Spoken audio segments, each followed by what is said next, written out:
Welcome back to Our Public Therapy as we continue to try to do this live and with a camera. For a couple of seasons and different names on different shows, we've been doing this, but it's all been voice recording beforehand. We're now trying a new video format, so thank you for joining us. Thank you for watching. And thank you, Joe, for trying this out. I don't know if I would have brought up the idea, but when you said it, I was like, why not? I watch so many podcasts, and not to compare us, this very humble endeavor, to some more professional setups, I think sometimes part of the fun is actually seeing the people that you've been listening to for so long. Sometimes the podcast had visual from the very beginning, but I know some that I've consumed, like it's been a year, and you just get so familiar with the voices. Then you see the faces, and I hope we don't disappoint, okay? This is what we look like. Yep, Not our best day. I look a little bit different. The first videos that we posted on our YouTube channel were both of our first attempts at stand-up, and that was very different for me. Like, I had long flowing locks. Harold had a few toys that he brought out. He doesn't have the toys with him now, and I don't have the locks. So. Oh well, actually, I do have a toy with me, but I didn't use this on set because Joe was bright enough to realize you probably shouldn't whip out a butterfly knife on stage your first time at a comedy set. Yeah, especially when you don't tell the comedy place that you're bringing out a weapon. Right. That can be a little sketchy. Luckily, I do have a training knife that's just all plastic, very toy looking, so it's pretty obvious. It's kind of like a Nerf gun. Like you could tell, like if I were to whip that thing out in a street fight, like dang it, I forgot to bring the real defense with me, and I had my training one on me. I guess if I did quick enough tricks with it, you might do some Jedi mind trick on whoever is trying to assail you. Yeah. I think that if you did a complicated enough trick or you just looked fancy enough, they might back down. It's kind of I don't want any trouble, man. But it's kind of like the idea, if you can make a cop laugh, then they're not going to give you a ticket. Likewise, if you're able to impress somebody trying to rob you, they'll be like, man, you're cool. See, I'll find someone else. I was going the intimidation route, but I like your interpretation. They're not going to be intimidated. They're just going to be impressed, so impressed that they just forget, like, man, what? Harold, you're my friend, and I respect you, but I don't think either of us are the most intimidating people out there. Even with your knife, I cannot see, some hardened criminal, backing down just because you whipped out a plastic knife, no matter how fancy your work was. Have you seen Grease? Okay, those greasers, very intimidating. I know they do this thing, and then they have flip knives or something. I know. I've also seen that one show with the Sharks and Jets, whatever it's called. Enlighten me. I'm not familiar. So there's some show that's based off of Romeo and Juliet, where the street gangs are the Sharks and the Jets. And they're just a bunch of street punks. Oh, do they do this thing? Yep, that's where the classic snap fight is coming from. Okay, then I know what you're saying now. Yeah, what I'm saying is that's what I imagine they would be like. They might back down because they're impressed with your talent. Oh, wow, man, nice moves. Or you remember I was gonna cut you up. Yeah, but you remember us playing D&D? You would pass the charisma check. You would fail the intimidation. Always. So you gotta lean into that charm of yours. Okay.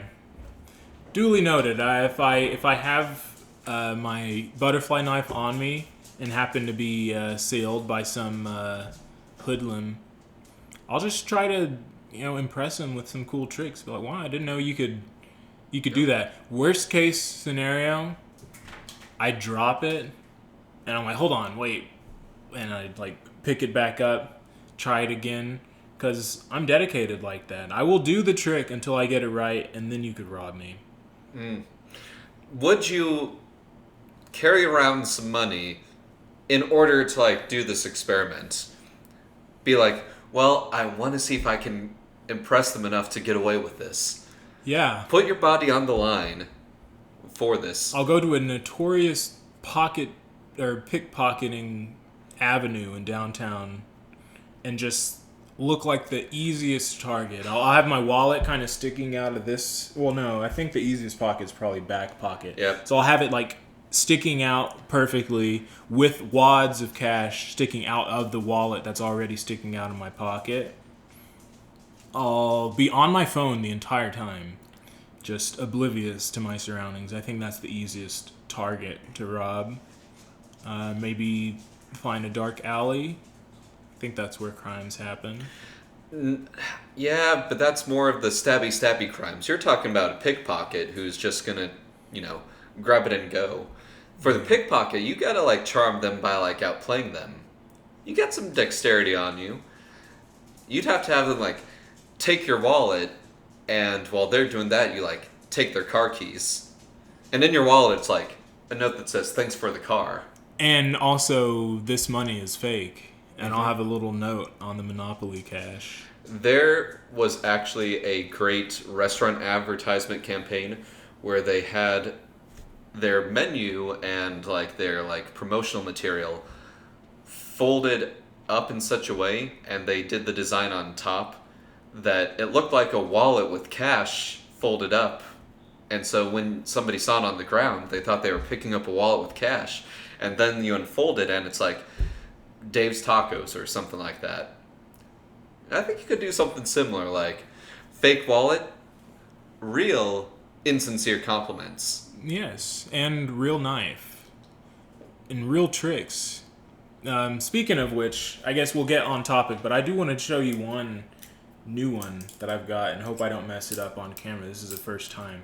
I've been messing with this stall that Alright. I hope I created. I'm sure someone else has done it. But the idea is to, from this position, swing the what's called the bite handle on the blade side up to this position and just catch it perfectly. And it can balance if you do it. All right, first time would be nice, but it'll probably Alright. take me a few. Lay it on, lay it on. All right, let's see.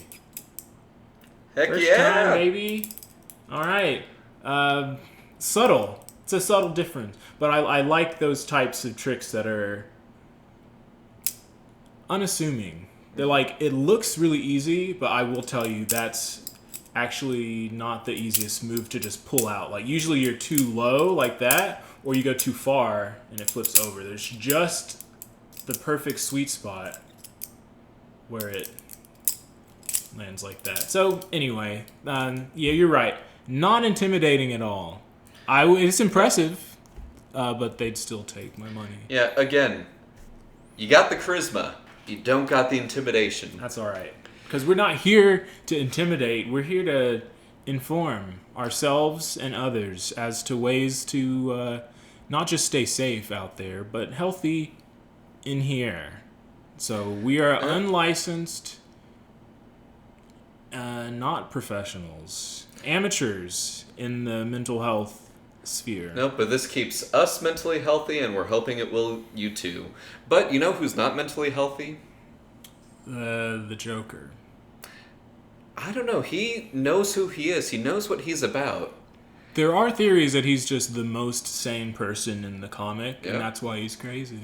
Maybe. I mean, Deadpool's insane because he knows the truth, which is that he's in a fictional world. Yeah, nothing matters. But I also think that some of the creators of those comics, the creators of stories like the Joker, are not always the most mentally well-adjusted. And likewise, those who are creating other sorts of content are also in there. Specifically, I'm thinking in terms of video games, because I really get into video games probably twice a year. I'll like lose a week or maybe even 2 weeks if it's a super long, engaging game, and then I won't touch one for another like 5 months. Yeah, 5 or so months. Yeah. And so just twice a year, like I indulge in like this habit. Probably not in the healthiest way. You're a binge gamer. I'm a binger. And, there's help for people like you. There is, but there's not help for the people who are making these games that like I enjoy. One of the ones that I've been playing recently was the most recent Zelda that came out. It was great. It was polished to like near perfection. Nintendo also treats their people kind of well, but they have a work schedule that would make anybody cry.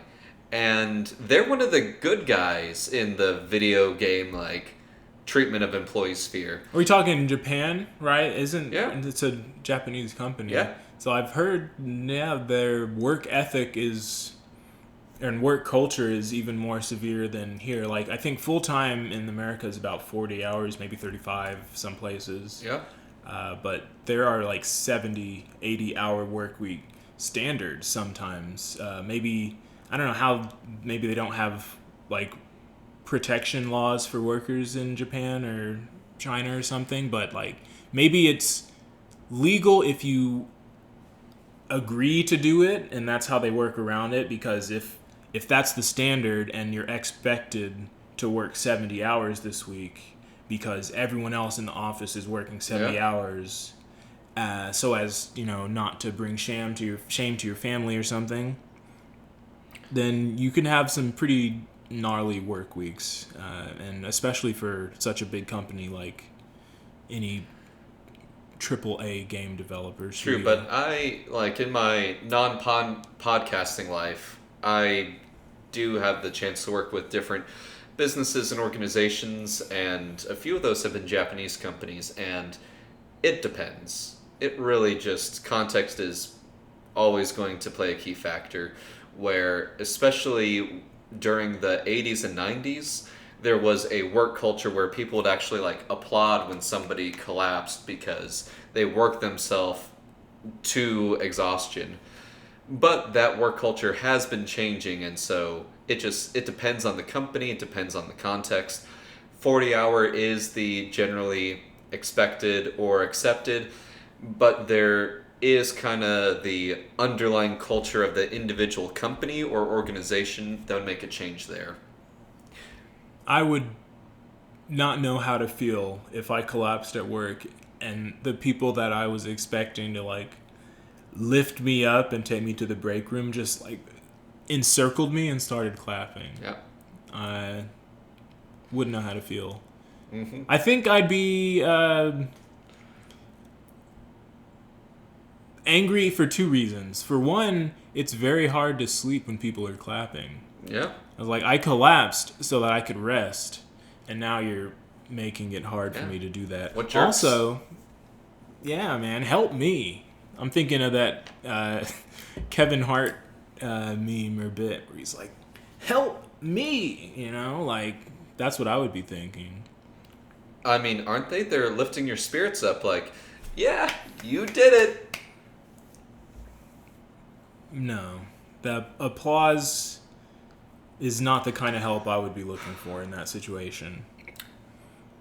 Harold, your rejection of their accommodations is shaming you, your family, and your entire lineage. Okay. Is that something you can accept? Yes, I will use my butterfly knife to commit seppuku. Mm-hmm. I think. I don't think that is, like, the killing blow. Like, I think there's something after that. Like, yeah, so like, that should be enough. So you stab yourself in order to, like, show your commitment to it, but generally they have somebody ready to cut your head so you don't suffer long after. So you stab yourself in the stomach in a super painful way, and then, like, the Lord will have a man there to, like, cut off your head so that way you don't linger on in pain for too long. Okay, I don't want to get too far off topic because we are trying to focus on the games that make us feel better, which may be making the developers not feel so good. But yeah. On the topic of, ritual suicide, okay, historically, I think the way Antony, Cleopatra's husband, is like some, I don't know, emperor maybe? He was in Alexandria. Yeah. I'm not a historian, I'm more into math, but I do like these types of stories. Maybe if it comes across my timeline, I'll watch a 30-minute on a certain king or queen or emperor or whatever. Antony tried to kill himself because I think it was Octavius who was pretty much going to capture the city of Alexandria. and all of Cleopatra and Antony's plans had failed. And I guess he didn't want to live through that collapse or taking over. I don't think he was going to Octavius was going to ransack the city. But anyway, Antony's in like his throne room, and he calls out to a servant as, you know, people are fleeing the palace or whatever. He's like, "Hey, you! Now's your chance. You always wanted to kill me. I'm sure when I was saying, you over there, clean my sandals or whatever, you were like, oh, one of these days, you know, now's your chance." He's calling out to the servant like, "Hey, please kill me now, like someone." And the servant runs into his chambers, takes his sword, and then just stabs himself. Oh, gosh. It's like, can you imagine? I don't know what the servant was thinking. He was like, yeah, this will really get him. Is that because now you know, it's like, oh, I have the power. You're telling me that you want me to kill you? Well, I'm not going to do it. I'm going to kill myself. I mean, it's a act of defiance, but that is not terribly uncommon for leaders who fear what's going to happen, right? I mean, Hitler offed himself. You know, he did it. Braun then himself. But he did himself. This guy in Alexandria tried to get a servant boy to do it, and the servant... Well, yeah, because suicide can be scary. Yeah. But, I mean, even in, like, biblical stories, King Saul, who was king before David, was, again, just, like, beat up by one of his enemies. And so he had his servant do the same thing. Now, his servant actually did it because, you know, the wrath of God was going to fall upon him and, like, plague his entire family if he didn't. But here's the twist. He tried to go to, like, King David and brag about it. And David was like, bro, I know that, like, me and Saul had beef, but that's not cool. So he ended up having the guy killed. Oh, wow. So even if you, like, kill the king, if you were in the king's posse, like, you're still, like, screwed out. It was like, no, I swear, he asked me to do it. It's like, yeah, where's the proof? He's like, he's dead, man. He didn't write it down. Yeah, I mean, think of it even in Games of Thrones terms, like, what honor can you have if you, like, killed the one you swore an oath to? None. And also, if you're part of his retinue, like, I'm not going to put you into my, like, posse. I'm just going to, like, off you because it's easier that way. All right, so there was no clear answer. But my point about that story was that when Antony did end up getting the courage to do it himself, he did it wrong and just stabbed himself in the stomach, like seppuku style. And apparently that's, like, lethal, but eventually. Oh, and mostly you bleed painful. Out slowly if you get a stomach wound. Yeah. So that sucks for that guy, Antony. Mark, maybe? I don't know. Yeah, Mark Antony. Sick. Though, doesn't this remind you of a Key and Peele sketch with the warlord? And he has, like, one of his child soldiers, like, kill him. And he's like, I need you to shoot me. And he just gets shot everywhere except a lethal hit. Yeah, what are you doing? No, not there. He's like, he's getting stabbed. But I thought it would kill you. Yep. No. Just threw, like, boiling water on the guy. Yep. Yeah. In the head. Goodbye. Runs out of bullets at the last minute. He's like, did you just insult me in my last moments? Yeah. He's like, oh, I thought you would be dead. Yeah. Key and Peele, good show. I guess, like, we're gonna have a comedy episode, like, super comedy episode, because spoilers. Can I spoil this? Let's not give any names, but we will have a local comedian guest star. We will have someone better at comedy than either of us on the podcast eventually. And it would be cool to talk those kinds of topics, like what are your comedic influences. I know Key and Peele kind of is polarizing. I think people either love it or hate it. There's not a lot of middle ground. So yeah, we could talk about that kind of stuff later. Well, comedy is subjective, kind of like, you know, workers' rights. It's a very subjective discussion. Right. Like, you want a good game and you want it as fast as possible. Like, you, the consumer. Oh, absolutely. But then on the back end, you're thinking, like, how many sleepless nights did some coder or texture artist spend just making this game look better, right? And was it worth it? I mean, if they don't get compensated properly, maybe not, but Well, I think it's a quote I stole from Parks and Rec, which stole it from like President Teddy Roosevelt, who said something along the lines of like, the greatest joy in life is the chance to work hard at work worth doing. So, I mean, you have different projects that just like consume you and that you like find a lot of joy in, and you've probably had weeks where you've put more than a typical healthy 40-hour work week into some of those projects. And that's because you felt they were worth doing. If somebody has like pride and really enjoys the product that they're making, I think it can be worthwhile to them. But I also think that that isn't necessarily always healthy. Like there are ways to do that and ways not to. But you know what really sucks is when you put all your time and effort into something. You create something that you're really proud of in your own little sphere, and you dedicated hours and you were willing to give up like time with your friends and family and like a decent wage in order to get it done, and you were exploited, but it didn't matter because you were doing something that was going to be worthwhile. And then it comes out and it sucks. And it sucks bad. Like, I'm torn in that because, like, give me an example of a game that was just really disappointing that you know that came out. I'm forgetting the name immediately. There was like this space exploration game where every world was supposed to be unique and Oh, like, No Man's Sky? Or... yeah, No Man's Sky. That's what came to mind first. Something you look forward to. Probably took a long time.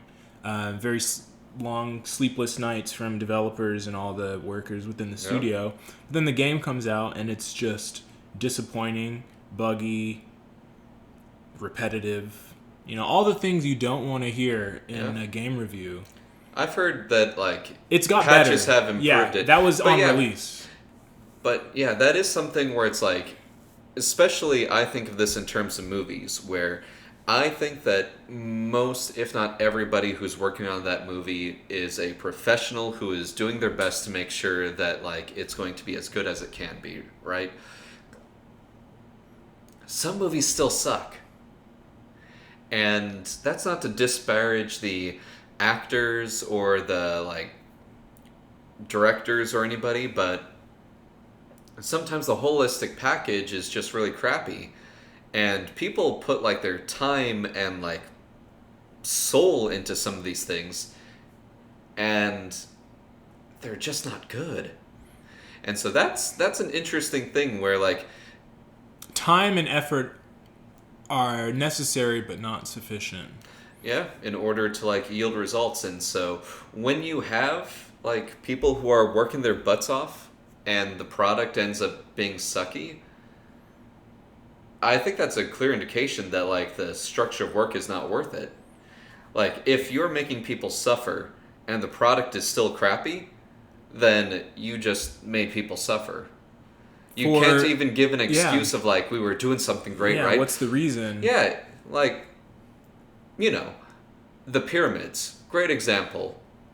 Sacrificing hundreds of thousands of slaves and manual labor over like a generations. Yeah, my grandpa, he died under that rock right there. It's still there. But they were able to achieve something great. Now, was it worth it? I'll let like our viewers decide. But at least at the time you were able to point to achieving something grand and worthwhile. And so there could be a sense of purpose behind that. But if, you know, you wasted 20 generations in order to build a structure and it turns out that it's like, I know, a Home Depot. Yeah, that should take 1 year max. Yeah. Well, I'm thinking you're never guaranteed results. Yeah.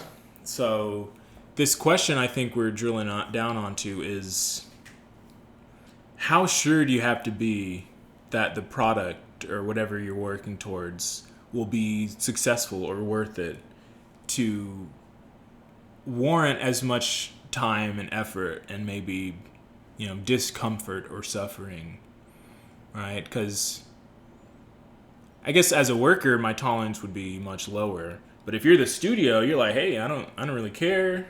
Like, we're all in this together. We're a family. So can you work 80 hours this week? It's like if you're that invested in the studio, and I guess your pay is enough, maybe not worth an extra 40 hours this week, but you'll make it work. It comes down to, I think, how much faith you have in that endeavor, right? Is it like, you may believe it's work worth doing, but for me, I also don't just look at the worth of the work or the product, but also the likelihood of some certain outcome happening. Like, what are the chances this actually works? That's how I think with, like, invention ideas. I'm thinking the exact opposite, where I'm thinking, like, because success is not guaranteed, because it's not, like, a guarantee that, like, this is going to turn out great, I don't think it's worthwhile to have practices and culture that make people, like, suffer, that ultimately, like, just make it so that way things suck, because you're not necessarily putting your work towards worthwhile things. Instead, you're putting this all towards a chance of something working. And you can still do the same thing with better practices. You just need to extend your timeline and expectations. Like, for example, we were talking at a professional conference I went for my line of work, which I've explained many times in this, like, show in past seasons. And I have no doubt everybody's still confused because I don't know what I do most of the time. But we were talking about how when you're trying to get a project for a city, when you're trying to do a project for the type of work that you're doing, passion is what everybody was talking about. It's all about, like, really caring about, like, your city and the people there and really making everybody care about it. Yeah, what it could be, just imagine. Yeah, but passion can only get you so far. And I'm going to use the analogy I gave there, which is, like, it's more sport, where we're talking about practice, man. Yeah. That's what makes the game work. It doesn't matter how passionate you are about the game. Like, Rudy only got to, like, do one play, and that was because his team loved him. He did not get to, like, win the overall, like, game experience because he had passion, but he didn't have, like, the skill and the talent. He wasn't doing the practice in order to get to that, like, higher level. And you need to be putting in systems. You need to be putting in structure. You need to be doing things in the right way in order to achieve consistent results. And I think that you gotta, like, switch it up. Because we get some standout games, right? Like, I've heard great things about Baldur's 3. Yeah. Even Star Citizen, I think. Or is it Starfield? I always mix them up. Starfield is the Bethesda thing. Okay, yeah. Star Citizen, probably not out. That's one of the crowd-funded games. Yeah. But yeah, good year for games, I think. And I do wonder, what was the story in the background? Were people on the teams happy with the whole process? Could they have delayed it maybe? I'm talking Mortal Kombat. Yeah. If they could have delayed it 2 or 3 months, a lot of people would be very unhappy. But I wonder if people within the team would have been happier. Would that have, reduced suffering and increased quality? Yeah, well, I know that, like, Legend of Zelda, which came out this year, was ready last year. But they took their time, went through any sort of, like, little kinks or glitches they could find to really just polish it into what it was. And overall, like, the results speak for themselves. Like, it sold like hotcakes because everybody now had a Switch, so even better than the first one in its, like, initial release, because they weren't needing to require people to buy a system along with the game. How about, instead of hotcakes, boiling hotcakes? Do boiling hotcakes sell well? No, they would definitely get discontinued. Then absolutely not. Like that's something that would not sell well. That's more akin to, I don't know, what's a game that flopped? Gex. Gex, yeah. Gex is more like throwback. Gex is more of a boiling hotcake. Yeah, man. We're gonna take Crash Bandicoot down. We just need this nameless lizard with a really weird voice. He has a name. It's Gex. It's Gex. Okay.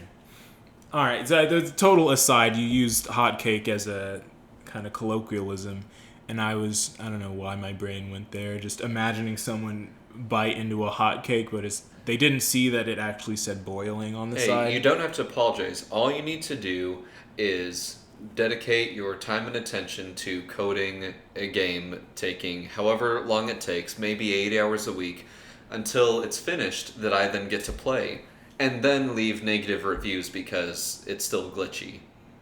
I think that's the only way to make this right. Okay, I will make it right.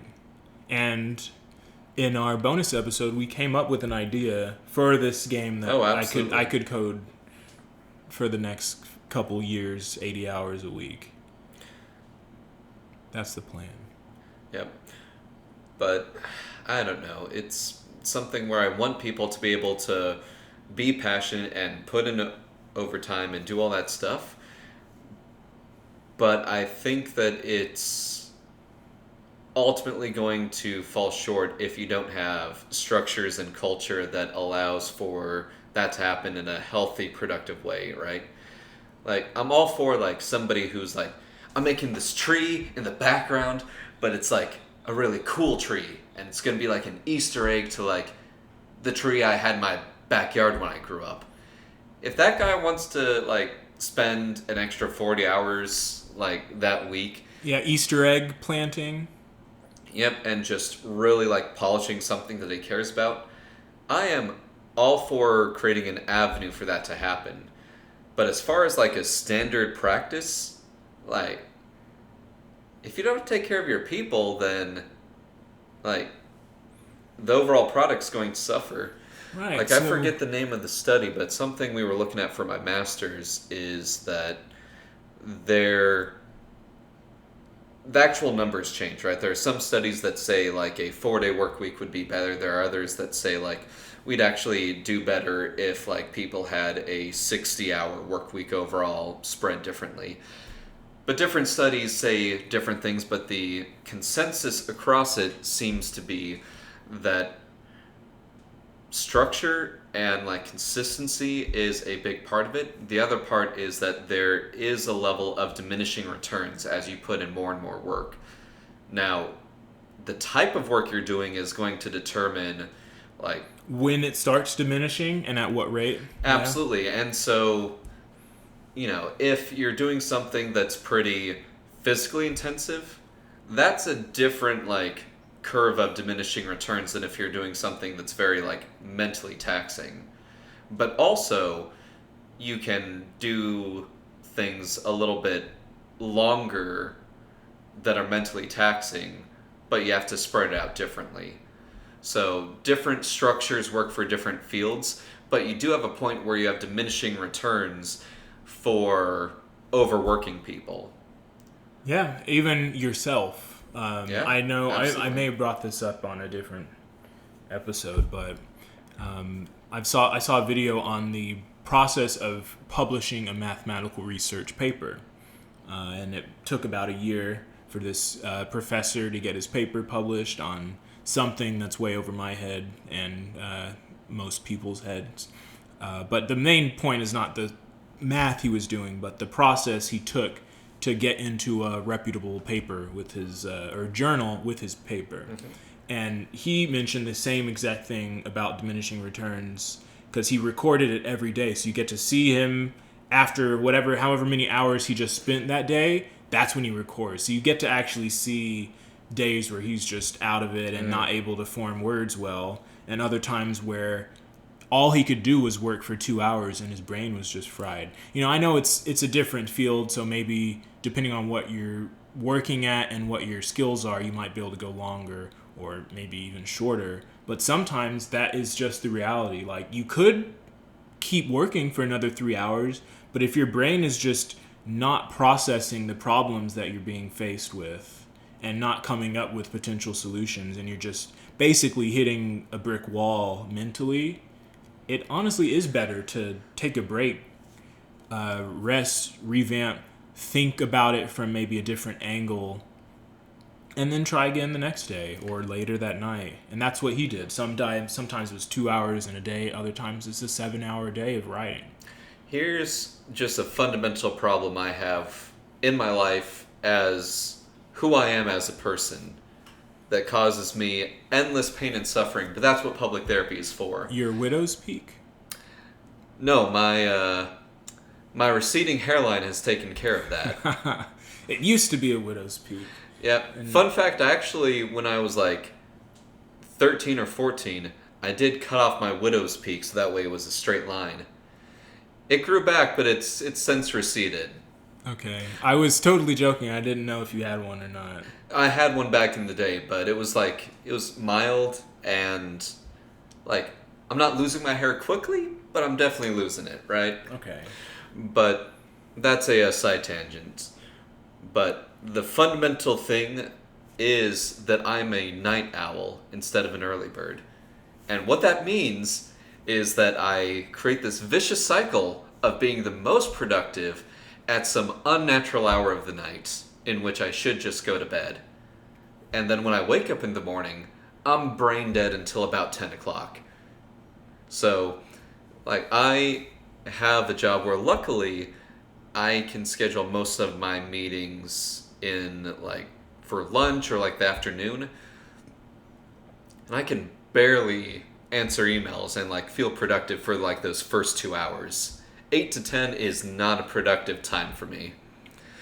And I can't tell you how many times, like, in school, I would, like, just be falling asleep, and so I would read the same, like, paragraph over and over because I was It smart. wasn't sticking, yeah. I was smart enough to get it, but I was not smart enough in that moment to actually, like, read. See, that's actually another point. You mentioned maybe shorter work week or longer hours in a work week, but spread out more to be more productive potentially. I know there's also a chance that school would be better at different times because, like, no one's thinking well, especially students, at like 6:30 or 7 a.m. Like, that's crazy, man. Like, maybe if school does start that early, it shouldn't be like, okay, here's your math test. Like, who does well when you're not even awake yet? Yeah, let me throw this out there. I know in some, like, Eastern countries, they have, like, morning exercises. And either, like, teachers or, like, the principal will just run the students through those morning routines. So, like, gym is your first class everywhere? Yeah. I'm kind of, like, I'm down for that. Where, like, students have some sort of, like, physical activity, which, I mean, as much as I don't like people telling me what to do or compulsory making people do things, based on the food we eat and how it's just been altered to, like, be unhealthy, we could use a bit more exercise, right? Yeah, even if it's compulsory for students. It's healthy and it'll wake you up, so you're not. Yeah, and it's like, I mean, it might. Yeah, tire so you first out. thing in the morning, it might be, a little exhausting, but it gets the blood pumping, it gets, like, things flowing. All studies seem to be consistent in that, like, physical activity improves your, like, cognitive function and, like, overall health as well. So I'm not against, like, there being, like, you do that kind of thing in the morning and then you're in a better place to, like, walk through things. Right. Like, If the exercise is compulsory, then I think showers and deodorant should also be. Because that would be the only downside to such a shift in our education system. Is that they probably, schools, I mean, probably smell bad enough. And having it so that every student in the school started with gym. Do you remember being a teenager? It does not matter how much, like, deodorant or Axe body spray that you use. You are still going to stink. So True, but why make it worse with yeah, early morning sweat? yeah. So I'm not against the idea of mandatory deodorant. Mandatory showers for children? That's a little. I'm gonna let you navigate those like unsteady waters. Well, But like the I'm point is also- hygiene is Yeah. important. Like, you don't. Yeah, I'm also not against the idea of just like schools having part of their budget to just have Febreze like spray cans in every classroom. Because you're not going to get rid of their smell, but maybe you can hide it. Yeah, it's part of the supplies list. Mhm. Like, you get markers, crayons, Axe body spray. The better your football program, the lower your budget for arts. Not because you're spending it on sports, Yeah, we but spent. because of the Febreze like Yeah. cost. Febreze is very expensive. Okay, where were we? I don't know how we're talking about schools. Oh, we're improving productivity. Like, Yeah. this was in education, but we were also talking in like industry things that we enjoy, like games. Yeah. How to improve that. And I guess it comes down to what you're willing to sacrifice and turn an eye to. Like I mentioned off the podcast, like, we have our smartphones and whatnot, but you don't really consider, like, I wonder how many hours of labor it took to put this phone together. It's a marvel of technology and all this, but at the end of the day, there was a person at some point, putting things together. They may not have fabricated the microchip at that level. Someone did, but maybe they're Yeah. just putting it together. But that person maybe got paid not a livable wage, or was working 75 hours a week, or, I mentioned this, jumped out of their building in an attempt to end the suffering, only to be caught by the nets that their boss put up because, the last guy did that. And, that's a lot of paperwork. Anti-suicide nets. Yeah. The thing that I want to sell and become a millionaire off of selling, right? If it's going to be pain and suffering, you might as well save the thing that saves people. Here's the thing. I don't think obviously our public therapy, we're not the most mentally healthy people out there, but I don't think I'm in a point where I want to jump off a building. But if I knew there was a net down there, I think I'd be more tempted, especially if the elevator was crowded. I'm just like, I just want to get back to my family. Like, I'm going to be late for dinner.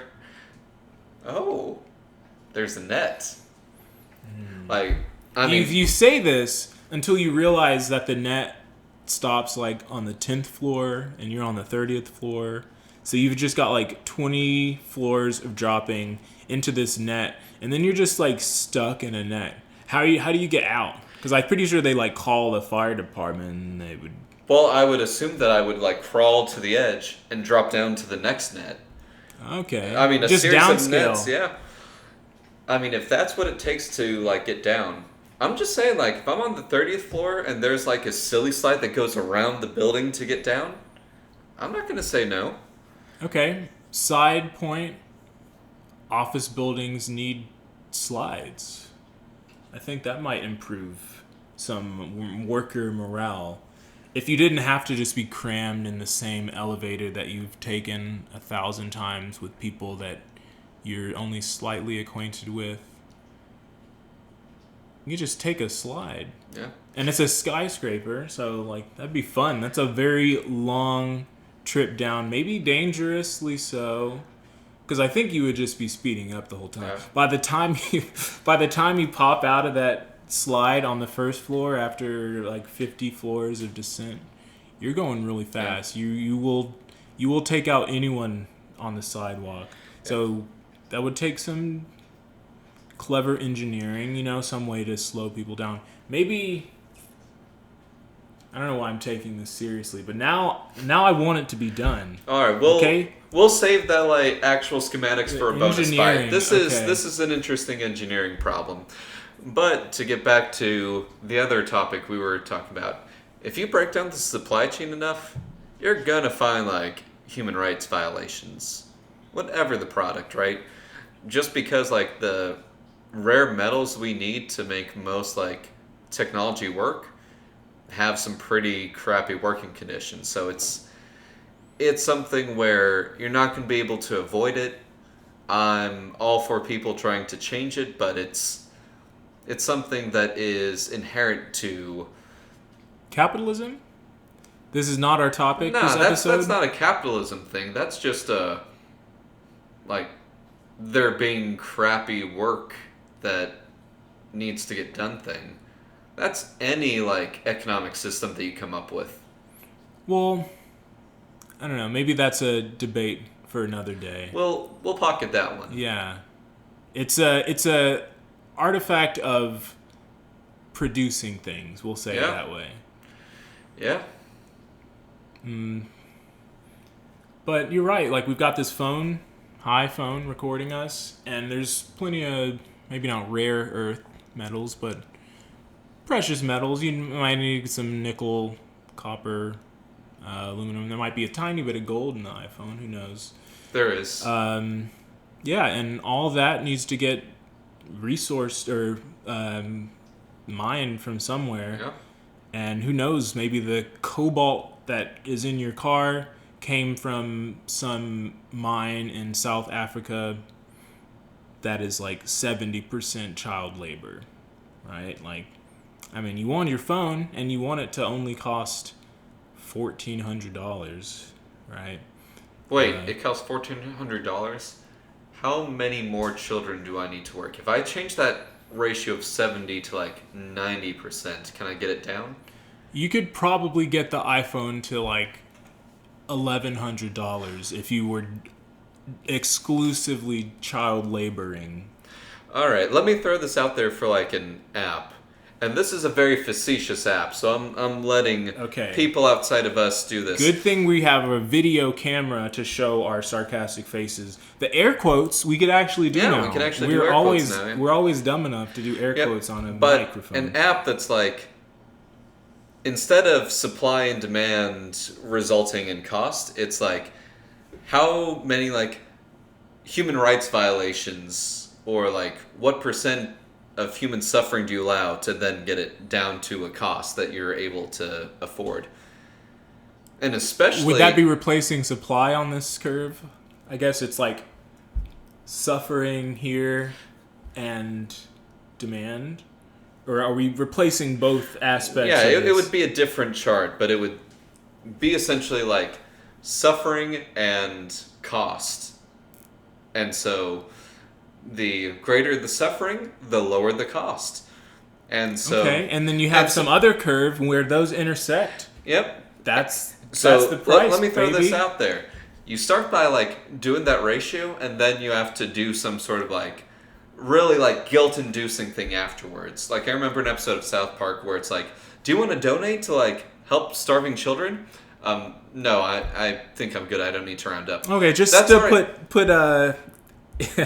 ignore starving children. Ignore starving children. Oh, and yep, I do see that your change came out over there in like this like cardboard cutout of like a starving child. You just need to rip that out of the child's hand. Yeah, I get. You have to pull harder than that. The signs they're very hungry. Yeah. Mm-hmm. So you have to do something like that after. So let's say that you're willing to allow 80% suffering, but it's a $1,200 phone. Well then, you have to then like play a mini game where you like collapse mines on like 80 children. And if you're like, well, 1,200's a lot. If I do 100%, I can get it down to like 800. And then you have to like go and actually like shoot a bunch of children in a like vicious like massacre terrible. As they like beg you for their lives. Yeah, but if you want to get all the cobalt out of that mine, and if your entire mining crew is miners, they don't know what they're doing, man. They're like, how much more can we get out before it collapses? Some kid in a helmet. Wait. I thought that only miners could be miners. Isn't that why we have child labor? Miners are miners. You're mixing up the E and the R. So you thought all children knew how to like get resources from I mean- layers of dirt. I mean, it's the same word. Spelling is just like a societal construct. I'm not great Yeah. with the homonyms or homophones. minor, or minors. I guess Yeah. it does sound exactly the same. The fact that I kind of love that because of the alliteration and like the term makes me feel bad as like somebody who doesn't want people to suffer, but the linguist in me loves it. Well, it does roll off the tongue a bit. Minors. I don't know. We're joking, but it's a heavy topic. Like being a consumer of products, you want a phone that's not out of your price range. But in getting it to your price range, whoever produced it might do some shady practices. And unless you're a savvy consumer and you're willing to do the whole like divest, boycott thing, it just doesn't change, So Well, even that doesn't work so much. You kind of got to go like off the grid, and in which case you're not enacting change as much as just like not personally feeding into the issue. So it's you could get a phone, but if there's someone out there who makes a phone with zero child labor, then maybe it's more expensive. I don't know. This is a bastardization of the argument. Yeah, that's something that like we'll save for another like podcast because I got some other things to say in that, and we're running close to the end time. So any closing thoughts on this before we kind of wrap it up? I want to say that the quality of your work is more important than, in my opinion, the quality of your product. So we're talking about how you could put all this time and effort into something and it turns out like trash. That's not a waste. Like maybe in a economic sense, yeah, you could have earned more money or suffered less. But if it was in your eyes worth doing, like your Roosevelt quote, then you did the right thing. I would say it's good for you, but it's not good for society. Like you contributed something to your own benefit, your own mental health, your own gaining of skills, but I think I'm okay with people not gaining any skills on the creation of the like sequel Star Wars trilogy if we could have just not had those movies.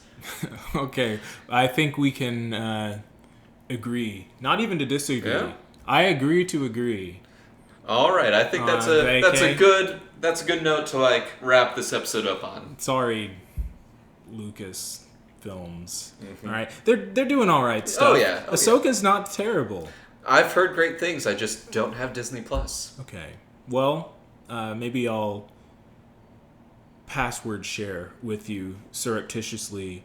Please don't sue me, Disney. So this has been a special episode of our public therapy. We've got a camera, so hi. This is what our mic looks like. We do these episodes and publish them every other Monday, but actually every Monday something comes out. So if it's not the main episode, it's one of our check-ins where we discuss topics that still keep you healthy, but are a little more random and maybe not as focused as workers' rights and quality of products and things. But until next time, thank you for tuning in. And get on out.